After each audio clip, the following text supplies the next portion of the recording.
कैसे हैं आप? बढ़िया। मैं कई बार मिला रहा हूँ, आपका बिजी जा रहा है, आप मिलाते हैं तो हम जब तक उठाते हैं कट जाता है। और आप बताइए। आपने उस दिन चर्चा हुई, उसके बाद क्या किया आपने? कहीं आपके पेपर में कुछ निकला है क्या? हाँ हाँ, मैंने भेजा तो आपको, आपने देखा नहीं उसको। फ्रंट पेज पे ही जो है लगाया था हमने ऐड, और वो आपने 36 डिजाइन भेजे थे। हाँ हाँ। तो मैंने लड़के से कह दिया कि रोज एक लगेगा। तो आप देखिए, मैंने आपको भेजा है, आज वाला भी भेजेंगे, वो फ्रंट पेज पे ही लगा है आपके फोटो सहित, A4 साइज में अच्छा, नीचे। अच्छा सच? हाँ, अरे आपने वाह! देखा ही नहीं। नहीं नहीं दोबारा नहीं। भेज रहा हूँ, दोबारा भेज रहा हूँ। आप भेज दीजिए, भेज दीजिए। अच्छा, जी मैं दो तीन बातें करना चाह रहा था। मैं ये चाह रहा था कि जी आपके पास ग्लॉसी पेपर आता है अच्छा वाला, ठीक है ना? जी, है। तो वो ग्लॉसी पेपर में हम इन बुकलेट को छपवा के जी रख लें। और जी हम जो है ना अपना जैसे ऐप बन के आता है तो उससे हम क्या कहेंगे, कुछ तो आप मेरे पास भिजवा दीजिए, तो जो कोई मुझसे मिलेगा उसको मैं फिजिकली दे सकता हूँ। हम्म। क्योंकि आदमी के कागज हाथ में होता है तो उसका बड़ा फर्क पड़ता है। मैं वही कह रहा हूँ, मैंने आपको पहले भी सजेशन दिया था। हम्म आप जो है थोड़ा सा अगर मेरा सजेशन मानेंगे, जो बात आप कर रहे हैं वो तो ठीक है। लेकिन हम्म। अगर वो चीज करेंगे तो हमें जो है, हमें किसी का पैसा नहीं चाहिए। राष्ट्र हित में तो हमें पैसा चाहिए ही है। राष्ट्र हित में अगर इसमें आहुति में कोई आदमी हमें जो है 10 रुपए से लेके 10,000 तक देना चाहता है, तो उसको हमें लेने में क्या प्रॉब्लम है? हम कोई भ्रष्टाचार देखो तो कर नहीं रहे हैं। जब हमारी नीयत साफ है तो दुनिया कहती रहे देखो कि। ऐसा है, जी अपन जो है अभी पॉलिटिकल पार्टी का जो वो है, अकाउंट खुलने में कुछ मतलब खुलने वाला है, तो जी उसका देंगे और उसकी वो वाली रसीद भी देंगे जिसमें 100% टैक्स का एग्जेम्पशन है। जी। तो उससे दोनों को फायदा होगा। अच्छा, अब आप देखिए, आप भी घूम फिर के आ गए ना वहीं उस पे जो मैं कहता था। पार्टी तो आखिरकार जो नहीं देखिए नहीं नहीं कि नहीं, कमल कमल ये देखो, ये हम धन के बल पर कोई काम नहीं करेंगे। नहीं नहीं, मैं क्या कह रहा हूँ, अल्टीमेटली हिंदुस्तान की ये जो इलेक्शन प्रोसेस है इसको नहीं, सुधारने हम के लिए। इलेक्शन प्रोसेस के लिए धन का उपयोग नहीं नहीं, करेंगे। मैं दूसरी बात हमें कह रहा हूँ धन का सर। उपयोग कहिए जो छोटी मोटी चीजें करना है, वेबसाइट बनाना है, ऐप बनाना है, ये बनाना है, जो विलम्ब हो रहा है उसके लिए धन चाहिए। नहीं, मैं क्या कह रहा हूँ, मैं जैसे अज्यूम दूसरी करिए बात कि कह रहा हूँ। आपका जैसे ये जो ये है इसकी बुकलेट बन जाए, इसके लिए धन चाहिए। नहीं, मैं क्या कह रहा हूँ, मैं लेकिन दूसरी मुझे बात कोई कह रहा प्रेस हूँ। कॉन्फ्रेंस नहीं करना है, वो नहीं नहीं करना नहीं, है ना। आप उसको अदरवाइज ले जा, मैं प्रेस कॉन्फ्रेंस को किनारे रखिए आप, मैं दूसरी बात कह रहा हूँ मान्यवर। हम्म। मैंने आपसे पहले भी कहा था कि जैसे देश में 2000 पॉलिटिकल पार्टीज हैं, तो हमें भी एक पॉलिटिकल पार्टी बनाना पड़ेगी, तो क्योंकि पॉलिटिकल पार्टी हमारे देश ऑलरेडी की। बन गई है ना, श्रेष्ठ मैं आत्मनिर्भर वही कह भारत रहा हूँ, पार्टी। नहीं तो मैं वही कह रहा हूँ कि अब आप जो है, शुरू में बात होती थी, आप ये कहते थे कि जो है पार्टी लेस डेमोक्रेसी होना चाहिए। नहीं तो अरे पार्टी, इस एक देश की। मिनट, एक मिनट, ये अभी भी पार्टी लेस डेमोक्रेसी की ही बात कर रहे हैं। क्योंकि जो लेकिन पार्टी, बनाना जैसे तो पड़ रहा जैसे है ना सर, जैसे मिनट, जैसे अल्टीमेटली जैसे जाना तो पड़ा ना उस रास्ते पे जो मैं कहता था। नहीं, देखिए जाना तो पड़ा। समझो समझो बात को समझो। देखो, समझने का इसमें बात जो है वो मैं आपको बताना चाहता हूँ। एक होता है पॉलिटिकल पार्टी बनाकर जो आज ये दुष्ट राजनेता कर रहे हैं उसी तरीके से काम करना। हमें पॉलिटिकल पार्टी इसलिए बनाना पड़ रही है क्योंकि हमें चुनाव में तो सम्मिलित होना पड़ेगा। लेकिन वो पॉलिटिकल पार्टी एक भी डिसीजन नहीं ले रही है। लोगों को जोड़कर जो मेरिट लिस्ट में आएगा वो पॉलिटिकल पार्टी के हाथ में नहीं है ना। हम तो कह रहे हैं कि जो लोगों को जोड़कर गांव में नंबर 1 आएगा वो सरपंच बन जाएगा, जो मोहल्ले में नंबर 1 आएगा वो पार्षद बन जाएगा, जो शहर में नंबर 1 आएगा वो मेयर बनेगा, जो प्रांत में नंबर 1 आएगा वो प्रांत का मुख्यमंत्री बनेगा, दूसरे पे आएगा तो और तीसरे पे आएगा तो उप मुख्यमंत्री बनेगा, 15 से 45 के बीच में आ जाएगा तो वो मंत्री बनेगा। और दिल्ली में 70 सबसे कम है और यूपी में 402 सबसे अधिक है, तो 70 से 402 में आ जाएगा तो विधायक बनेगा। और देश के स्तर पे यदि नंबर 1 पे आएगा तो प्रधानमंत्री बनेगा, और दो अवसर और तीसरे पे आएगा तो प्रधानमंत्री बनेगा, 82 में आ गया तो केंद्रीय सरकार का मंत्री बनेगा, और 543 में आ गया तो सांसद बनेगा। तो मैं तो सत्ता, इसमें कोई भी डिसीजन पॉलिटिकल पार्टी ले रही है क्या? नहीं तो फिर अच्छा, राज्यसभा सांसद आप कैसे सिलेक्ट करेंगे, इसका अभी जवाब अभी दीजिए अभी राज्यसभा पहले जो है ना, घुस जाओ ना पहले। अभी अभी इतने जल्दी क्या है? अभी राज्यसभा में जो है ना आपके पास वोटिंग का एक नहीं है, काय के राज्यसभा की बात कर रहे हो? उस समय उसमें निकाल लेंगे। राज्यसभा में फिर अपन उन्हीं को लेके जाएंगे ना जो विद्वत्ता के आधार पर जाने वाले हैं। उनको चुनाव के आधार पर क्यों लेना चाहते हैं आप? जो आपके टास्क फोर्स के हिस्सा बनेंगे, जिन्होंने जिंदगी लगा दी है, उनको एमपैनल करके उनको राज्यसभा में भेजा जाएगा और उसमें भी ट्रांसपेरेंट तरीका निकाला जाएगा। वो मैथिली शरण गुप्त के प्लेजर से नहीं आएंगे। तो ना तो राजनीतिक पार्टी के प्लेजर से आएंगे, ना मैथिली शरण गुप्त के प्लेजर से आएंगे। वो अपनी स्ट्रेंथ पर आएंगे और आप जैसे लोगों से चर्चा करके वो स्ट्रेंथ को कैसा पहचाना जाए, उसको कैसे इम्पेनल किया जाए, तो पारदर्शी इम्पेनलमेंट होगा।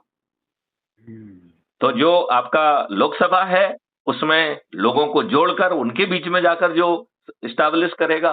तो आप ये बताओ, हम पॉलिटिकल पार्टी तो बनाए हैं, लेकिन पॉलिटिकल पार्टी जैसा एक भी काम कर रहे हैं क्या? एक भी काम नहीं कर रहे हैं। हम तो कहीं पे ये भी नहीं लिखते हैं कि मैं पार्टी का अध्यक्ष हूं। नहीं लिख रहा हूं कहीं पे भी नहीं, लेकिन अल्टीमेटली रजिस्ट्रेशन के लिए जो है अध्यक्ष उपाध्यक्ष तो चाहिए होगा ना। रजिस्ट्रेशन तो इसलिए कराना जरूरी है क्योंकि आपको इसी प्रक्रिया के तहत, इसी संवैधानिक व्यवस्था के तहत, इसी चुनाव आयोग के तहत, डिस्ट्रीब्यूटेड वीडियो, डिस्ट्रीब्यूटेड नेतृत्व व्यवस्था के तहत आपको सभी राजनीतिक पार्टियों के सभी राजनेताओं को पराजित करना है। यही संदेश जनता तक पहुंचाना है।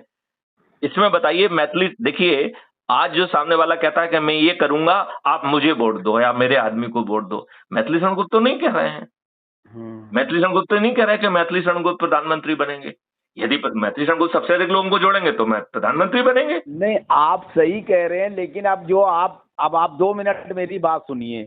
जो फार्मूला आप दे रहे हैं कमोबेश उसी से मिलता जुलता फार्मूला 17-18 में दे के हमने पार्टी बनाई थी, लिबरल पार्टी ऑफ इंडिया। और उस पार्टी का भी मकसद, ये 2 मिनट सुनिएगा, कि जब कोई आदमी एमएलए एमपी बनेगा तो उसका पार्टी से कोई सरोकार नहीं रहेगा, वो जनता का प्रतिनिधि सिर्फ रहेगा। मैंने वहां से पीपुल्स रिप्रेजेंटेटिव एक्ट को चरितार्थ किया। क्या विप नहीं, सुन तो लीजिए, विप नहीं जारी करेगी।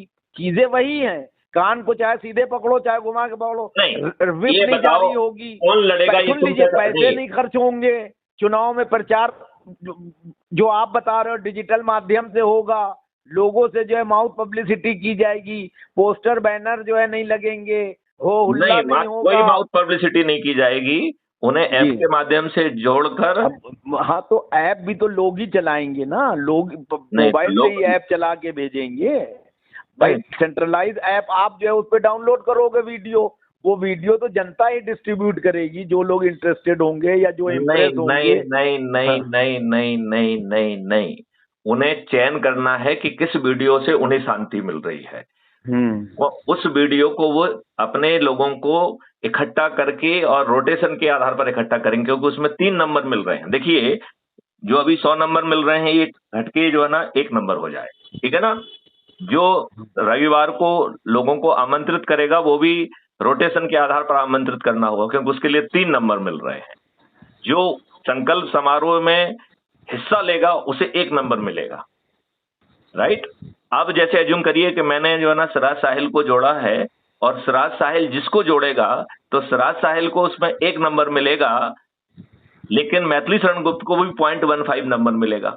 अब जैसे एज्यूम करिए कि आपने रमेश को जोड़ा, रमेश ने सुरेश को जोड़ा, तो सुरेश को जोड़ने के लिए रमेश को 1 नंबर मिलेगा, सिराज साहिल को 0.15 नंबर मिलेगा और मैथिली शरण गुप्त को 0.1 मिलेगा।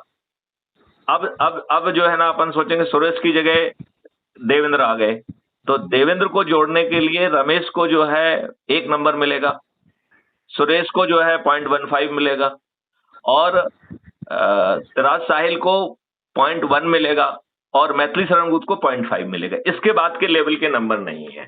तो हम क्या कह रहे हैं कि जो आपसे जुड़े हुए लोग हैं उनको आपको आगे बढ़ाना है कि भैया आगे जोड़ोगे तो हमें भी नंबर मिलेंगे, और उस एक एक नंबर पे बड़ा महाद्वंद होने वाला होगा, क्योंकि वही जो है ना प्रधानमंत्री तय करेगा। और हमने ये बात भी आपको समझाई है कि सिराज साहिल जी, आपको हम प्रधानमंत्री नामित कर देते हैं, फिर भी आपकी दुष्टता आप नहीं कर पाएंगे। आप जो है 5 मौलिक अधिकार और 21 लक्षों के सामने एकदम असहाय होंगे। और उसके लिए हमें कुछ नहीं करना, कोई संविधान नहीं बदलना है, थोड़ा सा काम करना पड़ेगा केवल। हम पार्लियामेंट और उनके बिजनेस रूल बदल देंगे, जिसमें ये रहेगा कि कोई भी चीज ना तो मेंबर, ना ही मंत्री, ना ही मुख्यमंत्री, ना प्रधानमंत्री, कोई पार्लियामेंट या विधानसभा में नहीं ला पाएगा। उसे एक रिफाइनमेंट की प्रक्रिया से गुजरना पड़ेगा। और अभी तक हम 4 प्रक्रियाएं कह रहे थे, हमने अब एक प्रक्रिया और जोड़ दी है, ब्यूरोक्रेट की। भाई देश के ब्यूरोक्रेट जिनको इतना अनुभव है, उनको भी तो बहस करने दिया जाए, उन्हें क्यों बाहर रखा जाए? अभी तक हमने ब्यूरोक्रेट्स की बात नहीं कही थी। अब हमने एक लेवल जो है, देखिए इसको इस तरीके से रखा जाए कि पहला लेवल है, उन लोगों को पारदर्शी तरीके से एम्पैनल किया जाएगा जिन्होंने उस विधा के लिए अपनी जिंदगी लगा दी है। तो हर विधा के लिए अलग अलग टास्क फोर्स होगा। ये चीज जो है टास्क फोर्स के पास पहुंचेगी और टास्क फोर्स उसके ऊपर खुली चर्चा करेगा। बंद कमरे में एयर कंडीशन में मैथिली शरण गुप्त से ब्रीफिंग लेके कोई बात नहीं करेगा। वो लाइव चर्चा होगी जिसमें पूरी दुनिया पार्टिसिपेट करेगी और अपनी बात भी रख पाएगी। इस 5-15 दिन के जो है महामंथन से जो निकल के बात आएगी, उससे मैथिली शरण गुप्त के मॉडल में पहला सुधार किया जाएगा। फिर आप जैसे बहुत सारे एक्सपर्ट्स हैं जिन्होंने किताबें लिखी हैं, पत्रकारिता किया है, ये किया है, उनका भी ट्रांसपेरेंट तरीके से एक्सपर्ट्स का एम्पैनलमेंट होगा हर विधा के लिए। क्योंकि एक व्यक्ति 25 विधाओं को नहीं रिप्रेजेंट करेगा, तो जिसकी एक्सपर्टाइज जिसमें है उसको जो है ना, एक्सपर्ट को उस विधा के लिए एक्सपर्ट होगा। और दूसरे लेवल पे वो चीज जो रिफाइंड चीज है वो एक्सपर्ट के पास पहुंचेगी। एक्सपर्ट को लाइव टेलीकास्ट में 15 दिन तक चर्चा करना है और उस दूसरे महामंथन से जो चीज निकलेगी उससे मॉडल से सेकंड डिग्री का रिफाइनमेंट होगा। फिर सभी चैनल्स पर रीजनल भाषा में, इसमें उसमें आम पब्लिक को जो है ना अपनी बात कहने का मौका दिया जाएगा। और आम पब्लिक तो बेचारी जो है कुछ समझती है कुछ नहीं समझती है, उसके पहले ब्यूरोक्रेट को मौका दे देंगे। तो ब्यूरोक्रेट जो है ना एक पारदर्शी तरीके से वोकल और अच्छे जो है ना ब्यूरोक्रेट्स को आइडेंटिफाई किया जाएगा, एम्पैनल किया जाएगा, उनको ये दिया जाएगा और वो उस पर चर्चा कर पाएंगे और दुनिया उसमें पार्टिसिपेट कर पाएगी। तो तीसरे लेवल का रिफाइनमेंट पब्लिक एड से होगा, ब्यूरोक्रेट्स का। फिर चौथे लेवल का रिफाइनमेंट आम पब्लिक का होगा, जो 45 दिन चलेगा सभी चैनल पे। तो पब्लिक होशियार चाहे ना हो, अपना हित तो समझती है, वो लेमन भाषा में अपनी चिंताएं कह पाएगी, शंकाएं कह पाएगी, कुशंकाएं कह पाएगी और टूटी फटी भाषा में अपना जो है ना सुझाव भी रख पाएगी। उसको जो उससे जो चीज निकल के आएगी उससे चौथी डिग्री का रिफाइनमेंट होगा। अब सराज साहिल जी, आपने प्रधानमंत्री की शपथ ले ली है नंबर 1 आने के बाद, अब आपको 5वें स्तर पे मौका मिल रहा है। तो सभी प्रधानमंत्री, सभी मुख्यमंत्री, सभी मंत्री, सभी विधायक, सभी सांसद, जिला पंचायत अध्यक्ष, मेयर, पार्षद और पंच सरपंच, ये 5वें चरण में इतने सारे लोग जो है अपने अपने लेवल पे डिस्कोर्स करेंगे, लाइव चर्चा करेंगे और उनके 5वें पे जो चीज निकल के आएगी उससे 5वीं डिग्री का रिफाइनमेंट होगा। और ये रिफाइंड मॉडल फिर पार्लियामेंट में या विधानसभा में जाएगा, जिसपे चर्चा होगी और वो पास होगा। वहां पर एक एक पॉइंट पे फिर से चर्चा होगी। अब मैं आपको बता रहा हूं, इस मॉडल में सिराज साहिल, यदि आप दुष्ट हैं और प्रधानमंत्री की शपथ ले चुके हैं, आप मुझे बताइए क्या आप गड़बड़ी कर पाएंगे? मैं आपसे पूछ रहा हूं, आप गड़बड़ी कर पाएंगे? अब मैं आपको कुछ बताऊं? नहीं नहीं, पहले तो इस बात पे प्रतिक्रिया दीजिए कि जो ये इस प्रक्रिया से रिफाइन होके जो भी आ रहे हैं वो गड़बड़ी नहीं कर पाएंगे। हाँ, नहीं कर पाएंगे, लेकिन अब आपको जो है मैं अपना एक्सपीरियंस नहीं, इतनी बात से आप सहमत हो कि नहीं? पहले हाँ, यहाँ तक तो सहमत हैं, यहाँ तक सहमत हैं। अब हम आपसे एक बात और कहना चाहते हैं कि किसी व्यक्ति ने मुझसे कहा कि साहब भाई आपकी इतनी लंबी प्रोसेस है, अभी तो आपने एक चरण और जोड़ दिया ब्यूरोक्रेट वाला, राइट? तो इसमें तो समय लगेगा, आपका 2-2.5 महीने जो है ना खिसक जाएंगे, राइट? तो यदि आपकी इमरजेंसी आ गई तो क्या करेंगे आप? तो हमने कहा बहुत सरल काम है, संबंधित जो है ना उसको इमरजेंसी घोषित करना होगी और फिर इमरजेंसी मॉड्यूल जो है ना ऑपरेशनल हो जाएगा। इमरजेंसी मॉडल में हर चीज रिकॉर्ड की जाएगी, जैसे ही इमरजेंसी खत्म होगी बिना किसी के उत्पात के, बिना किसी के हर डिसीजन रिव्यू किया जाएगा। और यदि डिसीजन सही नहीं हुआ तो सराज साहिल भाई जेल में जाएंगे आप।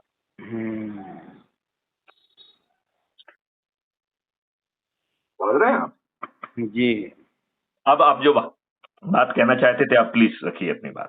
अब मैं पहली बात तो ये कहना चाह रहा हूँ कि अभी जो है दिल्ली के उपराज्यपाल जो है वीके सक्सेना साहब ने एक आदेश जारी किया है कि पुलिस अधिकारी अपने थाने में ही बैठ के कोर्ट की प्रोसीडिंग में पार्टिसिपेट कर सकते हैं। उसको लेके दिल्ली के लोअर कोर्ट के डिस्ट्रिक्ट कोर्ट के वकील हड़ताल पे हैं। आपके हिसाब से क्या पुलिस वालों को थाने में बैठे बैठे कोर्ट की हेयरिंग में परमिशन दे देनी चाहिए? वकील पहले शुद्ध दुष्ट हैं, अपने लाभ के लिए जी रहे हैं, ये लंबी चौड़ी फीस ले रहे हैं, ये देश के हितैषी नहीं हैं। पहली बात तो मैं बिल्कुल एक जनरल रिमार्क करना चाहता हूं। और फिर बात आप कह रहे हैं कि पुलिस वालों की, मैं तो कह रहा हूं कि जज महोदय भी कोर्ट में नहीं आएंगे, उनका घर ही कोर्ट होगा। इसी को हम डिस्ट्रीब्यूटेड वीडियो बेस्ड ट्रायल कह रहे हैं जी। और इसमें जो है 21 टेक्नोलॉजी का यूज करके फरियादी से लेके हर किसी को रेवेन्यू स्ट्रीम बांटते हुए, और वो भी अच्छी खासी रेवेन्यू स्ट्रीम बांटते हुए 5,000 से लेके 1 करोड़ तक की रेवेन्यू स्ट्रीम बांटेंगे। और जितना बांटेंगे उससे मल्टीप्लाई करके दो से मल्टीप्लाई करके जो है ना वो अपराधी से वसूल होगा। तो आज जो अपराधी को अपराध करने का इंसेंटिव है, आप बताइए, वो सब इंसेंटिव खत्म हो गए। 45 दिन में उसका जेल में जाला चढ़ना है। मजिस्ट्रेट जो है ना फाइन पे जो है ना वो नहीं देगा। मजिस्ट्रेट जो है पनिशमेंट केवल हर सेक्शन वाइज देगा, वो कॉन्करेंट जो है ना सजा चलाने का हकदार नहीं होगा। तो आप यदि एज्यूम करिए आपने 6 सेक्शन में अपराध किया है, तो अलग अलग जो भी उसमें आपका इम्प्रिजनमेंट होगा वो जुड़ेगा। तो यदि आपको 2-2 साल का जजमेंट वो है और आपने 10 सेक्शन में अपराध किया है तो 20 साल की सजा होगी आपको, राइट। और फाइन आप लगाएंगे नहीं, फाइन कहां से होगा? फाइन कैलकुलेट होगा। तो जितना धन बांटेंगे उससे 2 से मल्टीप्लाई करके जो है ना वो वसूल किया जाएगा।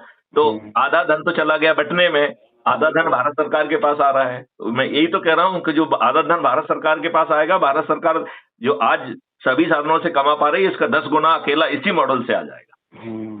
10 गुना। अच्छा, अब एक सवाल, ब्यूरोक्रेट्स को जो है आप शामिल करने की बात कर रहे हैं। नहीं, मुझे अभी लगा ये बात कि जिन्हें ग्राउंड अनुभव है और हम उनके कंडक्ट रूल भी बदल रहे हैं। नहीं, मैं एक सवाल यहाँ पे करना चाह रहा हूँ अपने अनुभव से। ब्यूरोक्रेट्स जो है हमारे देश के, आप अपने आप को ना लीजिएगा उसमें, ब्यूरोक्रेट्स जो है 98-99% दुष्ट और भ्रष्ट हैं। वो मंत्रियों और सांसदों को और उद्योगपतियों को प्लानिंग बताते हैं, रास्ता बताते हैं कि किस तरीके से भ्रष्टाचार करके, जनता का उत्पीड़न करके ज्यादा से ज्यादा तुम पैसा इकट्ठा कर सकते हो। तो ब्यूरोक्रेट्स को इस अभियान में शामिल करने से बहुत बड़ा नुकसान होगा, एक। दूसरा, जो लोग देश में 4 स्तंभ हैं, पत्रकारिता, पहला स्तंभ है विधायिका, न्यायपालिका, कार्यपालिका और पत्रकारिता।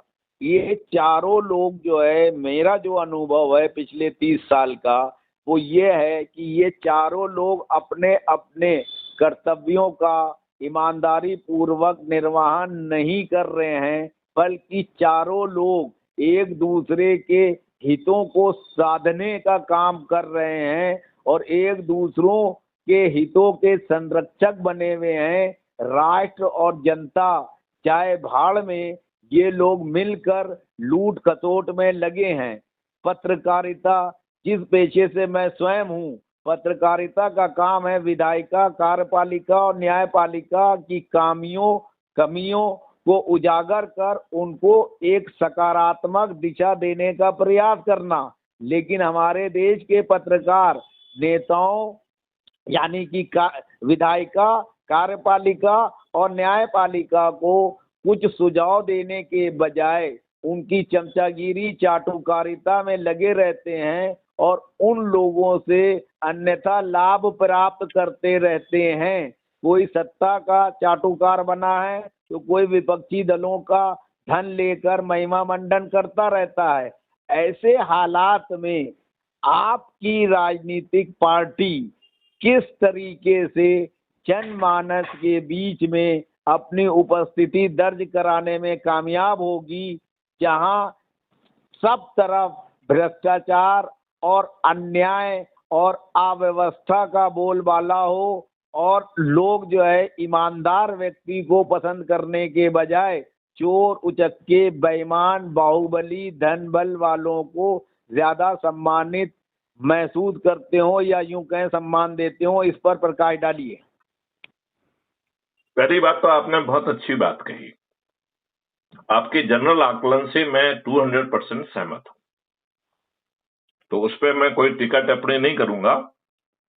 मैं अपने रिस्पॉन्स को दो भागों में बांटूंगा, क्योंकि आपने ब्यूरोक्रेट की बात कही है तो पहले ब्यूरोक्रेट के ऊपर बात करूंगा। हाँ, लेकिन मैं आपके जो रिमार्क है उससे 200% सहमत हूँ।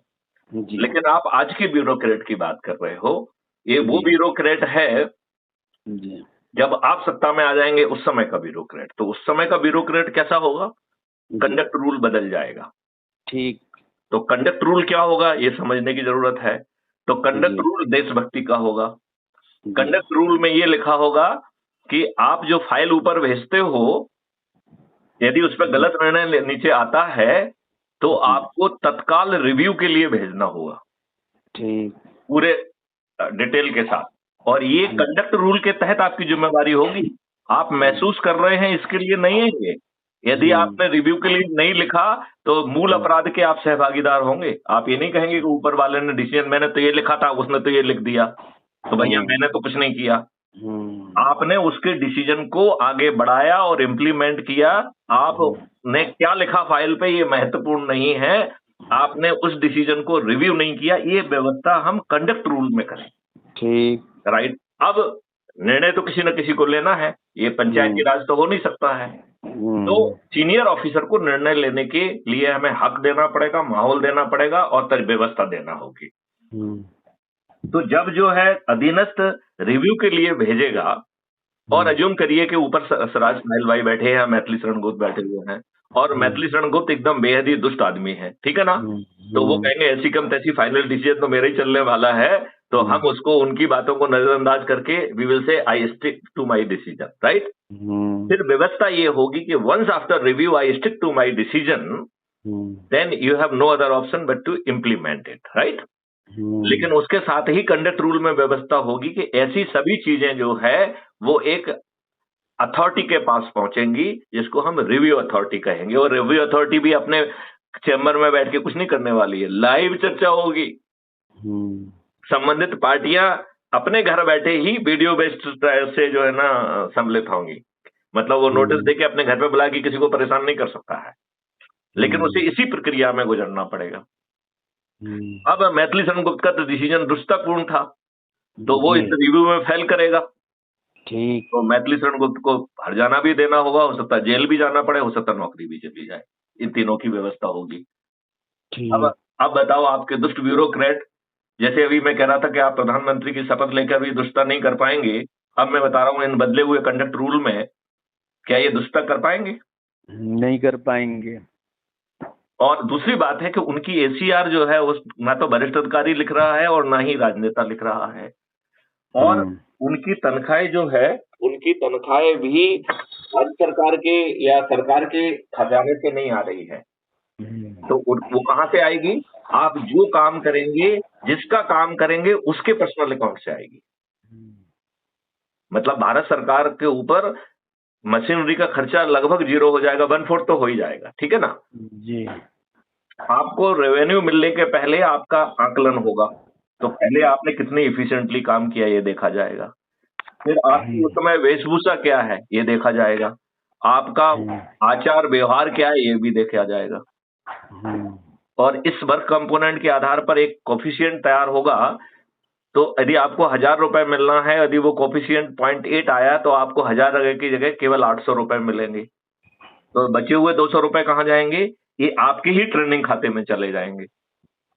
इसका मतलब है कि आपको बदलने के लिए आपकी ट्रेनिंग की व्यवस्था है, सीधे नौकरी से नहीं निकाला जाएगा। यदि आप बदल सकते हो तो बदल लेंगे पहले आपको, ठीक है ना।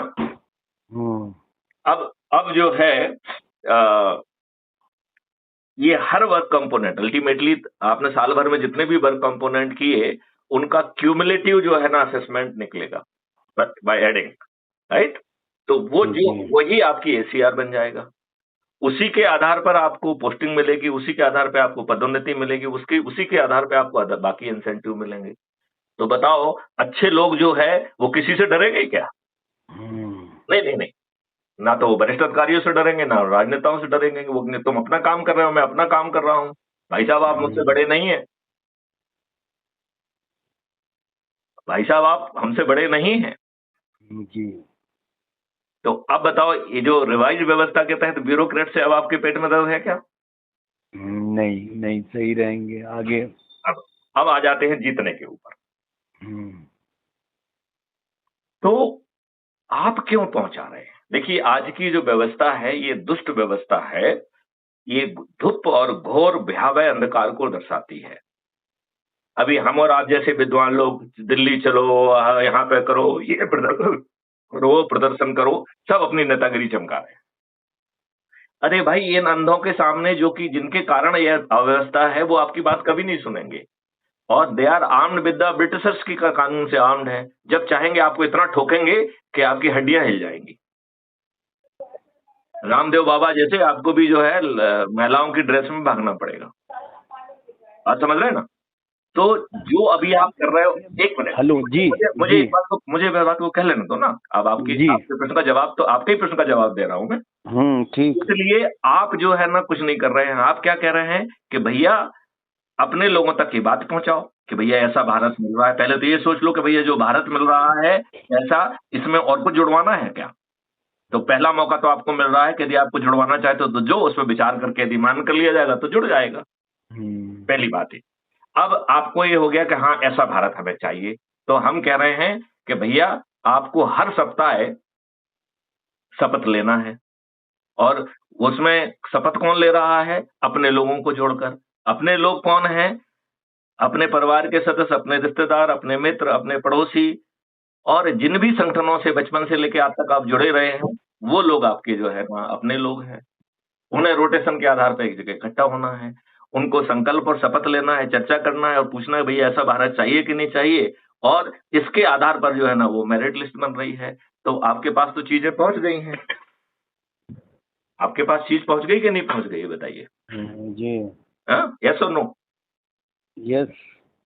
अब जनता तक पहुंचाने की बात तो खत्म हो गई। अब रही कि आज की व्यवस्था में लड़ेंगे तो लोग करोड़ों रुपए खर्च कर रहे हैं, तो आप कैसे जीतेंगे? तो इस बात को हमने पहले भी दोहराया है, एक बार फिर से कह देते हैं कि आपके ऊपर हम प्रतिबंध लगा रहे हैं कि आप किसी को ये भी नहीं कहेंगे कि आप उम्मीदवार हैं। तो वोट मांगने का तो बात ही खत्म हो गया। जब आपने नामांकन भर दिया है, आप विधिवत उम्मीदवार बन गए हैं, और हम आपके ऊपर प्रतिबंध लगा रहे हैं कि आप किसी को ये भी नहीं कहोगे कि मैं उम्मीदवार हूँ। किसी के दरवाजे पे वोट मांगने का तो सवाल ही नहीं उठता है। तो आप मुझसे पूछेंगे कि भैया हम जीतेंगे कैसे? तो इसके फिर भी दो भाग हैं। पहला, हमें चिंता हमारे उन गरीबों की है जिनके वोट खरीदते हैं। तो मैथिली शरण गुप्त अपने ही गरीबों से कहेंगे यदि कोई राजनेता धोखे से भी आ जाए तो उसे लूटना है, ले लो जितना मिल रहा है। यदि आप जो है उससे नेगोशिएट कर सकते हो तो नेगोशिएट भी कर लो और ले लो। जब ले लोगे ना, लूट लोगे ना, उनके करोड़ों रुपए खर्च हो जाएंगे ना, तब जो है ना हम आपसे कहेंगे कि आपका ये चंद्रगुप्त है, 5 मौलिक अधिकारों की आपने संकल्प लिया, शपथ लिया है। अब जो है ना प्रभात फेरियां निकालो, जुलूस निकालो कि ये मेरा चंद्रगुप्त है, इसका ईवीएम मशीन में जो है सरल क्रमांक इतने पे नाम है, ये इसका जो ना चुनाव चिन्ह है, मैं इसे संकल्प के साथ विजयी बनाऊंगा। तो स्वराज साहिल जी, ये लोग करोड़ों रुपए खर्च करेंगे और ये हार जाएंगे। आप जो है बिना जो है ना 5 पैसे खर्च किए, बिना किसी के दरवाजे पे जाए, बिना किसी को उम्मीदवार बताए, आप जीत जाएंगे कि नहीं जीत जाएंगे, मैं आपके मुंह से सुनना चाहता हूँ। जीत जाएंगे। तो अब समस्याएं आपकी और कुछ बची है, सब खत्म हो गई हैं? नहीं, अभी मेरे दिमाग में एक सवाल है। लेटेस्ट जो है एक कानून आया, गृह मंत्री अमित शाह साहब ने संसद में पेश किया है, वो जेपीसी को भी रिकमेंड हुआ है। उस कानून में ये है कि 30 दिन से ज्यादा 31 दिन तक अगर कोई पीएम या सीएम किसी केस में जेल में रहता है तो उसको ऑटोमेटिक रिजाइन माना जाएगा, उसको रिजाइन देना पड़ेगा 31वें दिन, नहीं तो उसको पदच्युत माना जाएगा। क्या ये कानून सही है? पहला सवाल। अब आप जवाब दीजिए तो फिर मैं एक दूसरा काउंटर क्वेश्चन करूंगा। बहुत सुंदर है। बस मैं ये कहूंगा कि इसके पहले थोड़ा सा और जोड़ दिया जाए कि जो आपराधिक चरित्र के लोग होंगे उन्हें टिकट लड़ने का ही अधिकार नहीं। तो जो बिना अपराध के या मुखौटा सज्जनता के मुखौटा के साथ गुजर जाते घुस जाते हैं और फिर कुछ अपराध करते हैं, तो ये कानून उसके काम आ जाएगा, राइट। लेकिन चुनाव के में जो है ना आप नहीं लड़ पाएंगे, ये इसमें ये संशोधन सम्मिलित कर लिया जाए, एक पॉइंट और बढ़ा दिया जाए इसमें कि तो इसका मतलब ये है, आपराधिक चरित्र के बात, लोगों को आपने मेरे ही मन की बात कह दी। हाँ, आपने मेरे ही मन की बात कह दी। मैं यहीं पे अमित शाह साहब और उनकी सरकार को सुझाव देना चाहता हूं कि आप समस्या की जड़ में ना जाके उसके पत्ते हिलाते हो, जिससे देश और राजनीतिक गलियारों में अव्यवस्था पैदा होती है। मैं तो यहाँ तक कहूँगा, ये जो कानून आया है, इस कानून की भी जरूरत नहीं है। इलेक्शन कमीशन ऑफ इंडिया के थ्रू और पार्टियों के भीतर एक सिस्टम अडॉप्ट कर लिया जाए कि जो व्यक्ति चरित्र का सही नहीं होगा उसको एमपी, एमएलए, निगम पार्षद और पंचायत का प्रतिनिधि चुना ही नहीं जाएगा। वो अरे वो चुनाव में खड़ा ही नहीं हो सकता है, खड़ा ही नहीं हो सकता। तो अगर जड़ खत्म कर देंगे तो इस तरह के मूर्खतापूर्ण कानून बनाने की कोई जरूरत नहीं पड़ेगी, मेरा ये कहना है। मेरा ये कहना है कि देखिए, सिराज साहल के विरुद्ध कोई अपराध नहीं है। जब पद पे पहुंच गए फिर सिराज साहल को लोभ आ गया और कुछ गड़बड़ी कर दी है। तो कानून बिल्कुल सही है कि यदि आप जो है ना शरीफ होके अंदर घुस गए फिर बदमाशी नहीं कर पाएंगे। तो ये कानून तो अपनी जगह बिल्कुल फर्स्ट क्लास है। बस इसमें एक ही चीज जोड़ना है कि जो आपराधिक चरित्र के लोग होंगे उन्हें चुनाव लड़ने की पात्रता नहीं होगी। अब सवाल ये है कि ये दुष्ट राजनेता क्यों माने, जिन्होंने पार्लियामेंट को अपराधियों का गढ़ बना दिया है, जिन्होंने 543 में से 251 अपराधियों को सांसद बना दिया है, जिन्होंने 170 ऐसे सांसदों को जो ऐसे व्यक्तियों को सांसद बना दिया है जिनके विरुद्ध बहुत ही गंभीर अपराध हैं, हत्या, डकैती, लूट, किडनैपिंग, बलात्कार। ऐसे दुष्टों को उनकी संख्या 170 है, दैट इज 30%। और इनमें से इतने दुष्ट हैं कि 27 तो ऐसे हैं जिन्हें कोर्ट से सजा मिल चुकी है, फिर भी ये पार्लियामेंट में पहुंचा दी। तो हमारी सरकारों ने इन पे ध्यान नहीं दिया, ये भी तो सरकारों का नकारापन है, वो कोई भी सरकार हो। किस सरकार की बात कर रहे हो यार? हम सब अपने हद साध रहे हैं, हम पब्लिक को रोज मूर्ख बना रहे हैं, गुलामों के कानून थोप के रखे हैं, जनता की सुनवाई नहीं हो रही है। आज अधिकारियों की हालत ये हो गई कि वो फोन पे नहीं आते हैं, सबने अपना एक पीआरओ बना लिया है। आप उनके कार्यालय में जाओ तो आपसे मिलते नहीं हैं। आप दिन भर बैठे रहो, वो आपसे मिलेंगे नहीं। तो आप तो गुलाम है भाई साहब। You don't matter in the scheme of this dirty politician. ये अच्छे लोग नहीं हैं। अब सवाल समय आ गया है कि सभी राजनीतिक पार्टियों के सभी राजनेताओं को पराजित करना होगा। कोई भी राजनीतिक पार्टी ठीक नहीं है, कोई भी राजनेता ठीक नहीं है। एक सवाल आपसे, आपने कौन सी राजनीतिक पार्टी बनाई है, क्या नाम है? श्रेष्ठ आत्मनिर्भर भारत पार्टी। ये पार्टी जो है नवंबर 2024 में रजिस्टर हुई है। मैं ही इसका राष्ट्रीय अध्यक्ष हूं। ये राजनीतिक पार्टी किसी भी राजनीतिक कार्य के लिए नहीं बनी है। ये सिर्फ 6 मेरिट लिस्ट में आने वाले लोगों को चंद्रगुप्त का सर्टिफिकेट और टिकट देने के लिए बनी है। ठीक, तो इस पार्टी को रजिस्ट्रेशन कराते वक्त, अब थोड़ा अनुभव आपका ले लें, रजिस्ट्रेशन कराते वक्त आपको किस तरह की समस्याओं का समाधान, समस्याओं को झेलना पड़ा कि नहीं झेलना पड़ा? दोनों। इन्होंने लगभग 1.5 साल बिना इस उचित कारण के, इस डर से कि कहीं मैथिली शरण गुप्त जो है ना 2024 में कुछ जो है ना बड़ा फर्क ना डाल दें, इन्होंने रजिस्टर ही नहीं होने दिया बिना किसी उचित कारण के। इन्होंने जो आपत्तियां लगाई वो बच्चा भी हंसेगा उसके ऊपर, वो आपत्ति नहीं थी क्योंकि वो फुल प्रूफ ढंग से ही सब चीजें कोर्ट उसमें चुनाव आयोग में पेश की गई थी। तो मैथिली लोगों को आने से रोकता है, प्रोत्साहित करता है। तो आपको इसमें कोई संदेह है क्या? नहीं, मैं आपके मुंह से सुनना चाहता हूँ, मुझे तो सब पता है, मैं आपसे सुनना चाहता हूँ। 100% मैं वैसे आज कह रहा हूँ कि ये पूरी व्यवस्था दुष्ट है, ये पूरी व्यवस्था राजनेताओं की चरण सेवक बन गई है। यही कारण है कि इस पे कोई विश्वास नहीं कर रहा है। वर्तमान मुख्य चुनाव आयोग व्यक्तिगत चरित्र पे बात मत करें। नहीं नहीं नहीं, व्यक्तिगत नहीं, मैं व्यक्तिगत सवाल नहीं पूछ रहा हूँ। वो इस वक्त है इसलिए ले रहा हूँ, उन पे कोई व्यक्तिगत लांछन या वैसी बात नहीं कर रहा हूँ। उन्होंने अच्छी बात एक कही थी, मैं उस पे पूछ रहा हूँ। उन्होंने ये कहा था कि किसी भी राजनीतिक दल का जन्म चुनाव आयोग के दफ्तर से ही होता है।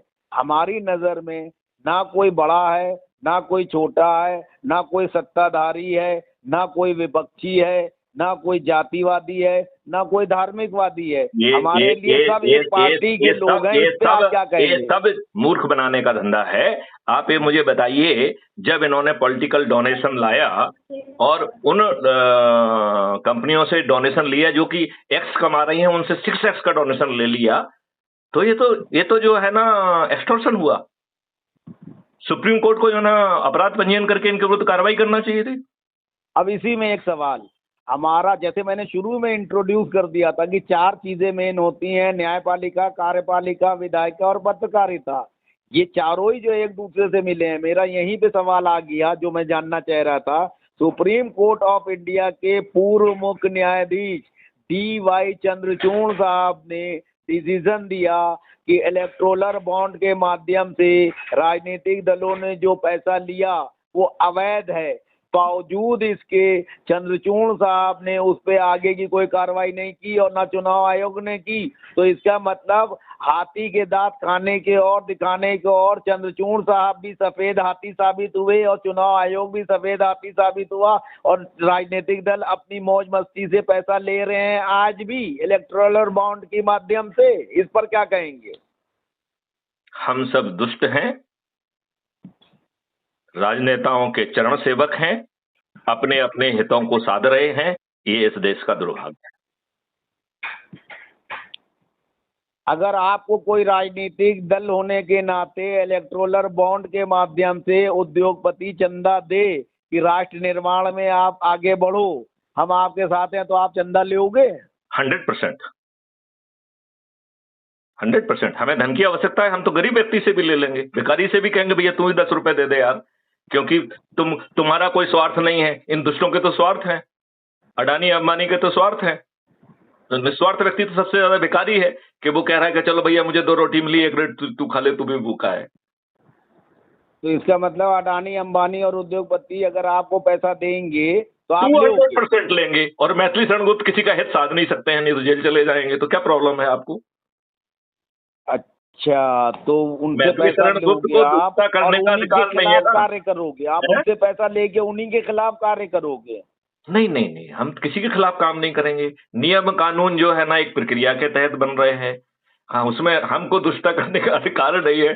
तो मैं तो एक असहाय, यदि आप राज आयल जी, यदि आप नंबर 1 आकर देश के प्रधानमंत्री बनेंगे तो आप दुष्टता के लिए तो असहाय होंगे, आप दुष्टता नहीं कर पाएंगे। मैं क्या कह रहा हूँ, नियम कानून के तहत तो अडानी को पोर्ट और एयरपोर्ट नहीं मिलना है मान लीजिए, और उन्होंने आपको 100 करोड़ रुपए दिए हैं, तो उस स्थिति में आप क्या करोगे? आपकी नैतिकता क्या कहेगी कि इस आदमी से मैंने पैसा भी लिया? मैं तो ये कह रहा हूँ कि मैथिली शरण गुप्त को दुष्टता करने का हक नहीं होगा, क्योंकि वो प्रक्रिया में आपकी बात टिक ही नहीं पाएगी। नंबर 1। अच्छा, 5 चरणों में रिफाइनमेंट है, वो हवा में उड़ जाएगी। दूसरी बात, इतनी ट्रांसपेरेंट प्रक्रिया के तहत मैथिली शरण गुप्त में हिम्मत नहीं होगी, और जो देने वाला होगा वो इसलिए नहीं देगा कि मेरे हित साधो, वो देगा कि हम देश निर्माण में हम भी चाहते हैं कि 5 मौलिक अधिकार और 21 महालक्ष्यों वाला ऐसा भारत मिले जिसमें हमें टैक्स ना देना पड़े, जिसमें हमें जो है ना बिना उसके हम इंडस्ट्री खोल पाए, बिना धन के, जहां हमें ट्रेंड मैन पावर, वो भी पोटेंशियल का ट्रेंड मैन पावर हमें अपने काम करने के लिए मिलेगा। तो वो अपने हितों के साधने के लिए नहीं, देशभक्ति के उसमें आगे बढ़ेगा। वो अडानी और अंबानी भी बदल जाएंगे।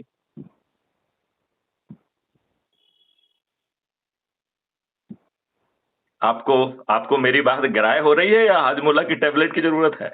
नहीं, मैं तो सब कुछ हजम कर जाता हूँ। और मेरा एक सवाल और है कि आप जो है, ये आपका रजिस्ट्रेशन हो गया 2024 में नवंबर में, तो अब ये 25 है, तो अभी एट प्रेजेंट आप जो है कहाँ जो है पहली बार प्रत्याशी उतारेंगे? क्योंकि चुनाव आयोग के नियम के हिसाब से तो प्रत्याशी उतारना पड़ता है। मैं जब तक एक व्यक्ति को नहीं उतारूंगा या दिखाने के लिए सिर्फ प्रक्रिया को भरने के लिए जो है ना जरूरत होगी तो किसी को उतार दूंगा या खुद ही उतर जाऊंगा, ठीक है ना। जी। जब तक लोग जागकर 100 करोड़ होने का संकल्प नहीं लेंगे तब तक मैथिली शरणगुप्त अपने प्रतिनिधियों को नहीं उतारेगा।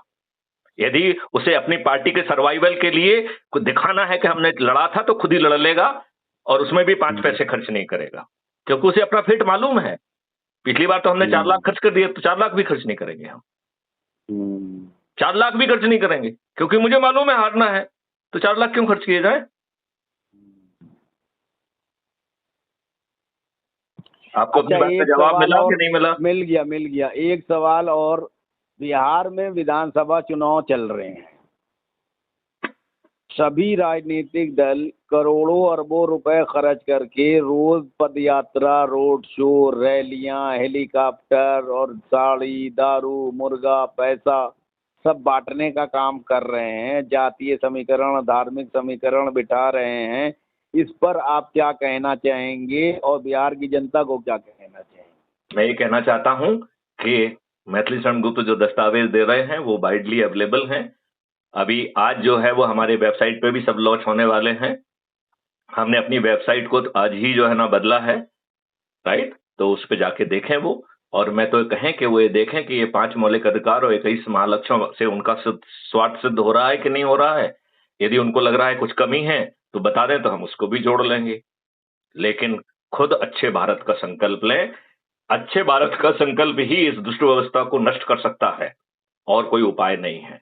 यही अच्छे भारत का संकल्प ही वो दीपक है जो इस भयावह अंधकार को नष्ट करेगा। यही जो है, ये जो दीपक है ना अच्छे भारत का संकल्प, यही भगवान का 10वां अवतार है। ये दीपक ही 10वां अवतार है। समझ रहे हैं आप? जी। ये दीपक ही 10वां अवतार है। ईश्वर ने निर्णय लिया है कि अब वो अच्छे भारत के संकल्प दूत दीपक के रूप में ही अवतरित होंगे।